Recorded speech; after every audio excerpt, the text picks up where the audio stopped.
ইন্নাল হামদুলিল্লাহ আসসালাতু ওয়াসসালামু ইয়া রাসূলুল্লাহ আম্মা বাদ আউযু বিল্লাহি মিনাশ শাইতানির রাজীম বিসমিল্লাহির রহমানির রহিম ইয়া আইয়ুহাল্লাযীনা আমানু হাল আদুল্লুকুম আলা তিজারা তুনজিকুম মিন আযাবিন আলীম তু'মিনুনা বিল্লাহি ওয়া রাসূলিহি ওয়া তুজাহিদুনা ফি সাবিলিল্লাহ বিআমওয়ালিকুম আনফুসিকুম যালিকুম খায়রুল লাকুম ইন কুনতুম তা'লামুন। সুপ্রিয় উপস্থিতি, আল্লাহ তাআলা আল কোরআনে আমাদের জন্য একটি স্পষ্ট গাইডলাইন এবং সংবিধান হিসেবে আল কোরআনকে আমাদের সামনে রাসূলের মাধ্যমে প্রেরণ করেছেন বিভিন্ন প্রেক্ষাপটের আলোকে। তাই এই আয়াতটি যদি আমরা পর্যালোচনা করি, যে বিষয়গুলি আসে, আল্লাহ তাআলা এখানে ব্যবসার কথা বলেছেন, তিজারা।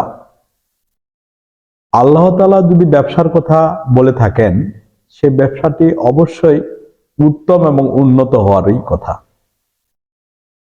এর পরবর্তীতে আল্লাহ তাআলা বলেছেন, হাল আদুল্লুকুম আলা তিজারা তুনজিকুম মিন আযাবিন আলীম।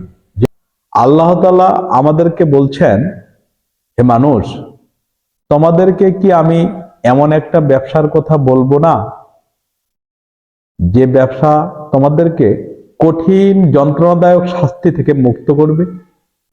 তাহলে 5টি বিষয়ের প্রতি এখানে লক্ষণীয়। তুমিনুনা বিল্লাহ, আল্লাহর প্রতি ঈমান, ওয়া রাসূলিহি, রাসূলের প্রতি ঈমান, ওয়া তুজাহিদুনা ফি সাবিলিল্লাহ, আল্লাহর রাস্তায় জিহাদ, বিআমওয়ালিকুম আনফুসাকুম, মাল ও জান দিয়ে।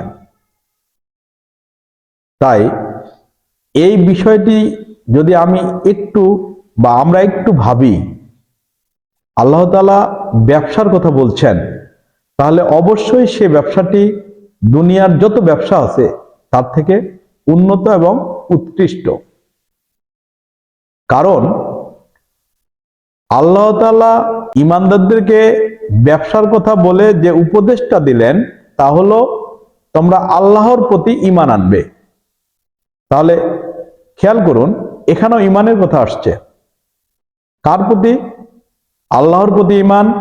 পরবর্তীতে বলা হচ্ছে রাসূলের প্রতি ঈমান। আর আল্লাহর রাস্তায় জিহাদ, আমরা এই জিহাদকে বিভিন্ন জন বিভিন্নভাবে ব্যাখ্যা করি। আসলে জিহাদ বিষয়টি শুধু অস্ত্র নিয়ে মারামারি, কাটাকাটি, এটি বোঝায় না। আল্লাহর ভাষায় জিহাদ তার মানে এখানে যা বোঝা যায়, কোনো বিষয়কে তার সঠিক স্থানে পৌঁছে দেওয়া, তার নামই জিহাদ। মনে করেন আপনি একটি পানির গ্লাস অথবা জগকে বা একটি চেয়ারকে আপনি তার যথোপযুক্ত জায়গায় রেখে দিলেন, এই যে সরালেন ও উপযুক্ত জায়গাতে রেখে দিলেন, এটাকেই মূলত জিহাদ বলে। কিন্তু আমাদের সমাজে কিছু মানুষ এই জিহাদকে অপব্যাখ্যা করে এটি মুসলমানদেরকে গালি রূপে পরিণত করছে।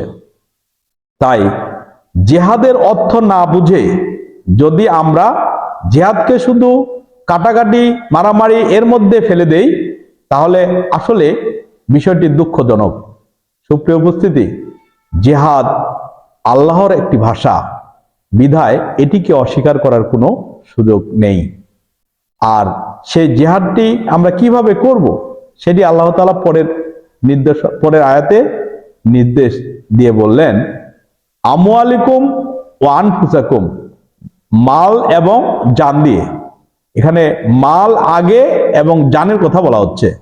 তাই জান এবং মাল দিয়ে না, মাল এবং জান দিয়ে আমরা আল্লাহর রাস্তায় জিহাদ করব। ঈমান আল্লাহ এবং আল্লাহর রাসূলের প্রতি ঈমান রেখে, যেহেতু ঈমান না থাকলে কোনো ইবাদতেই গ্রহণযোগ্য হয় না। তাই আল্লাহ তাআলা এই 5টি নির্দেশনার কথা বলেই আমাদেরকে এখানে একটি উত্তম উৎকৃষ্ট ব্যবসার কথা বললেন।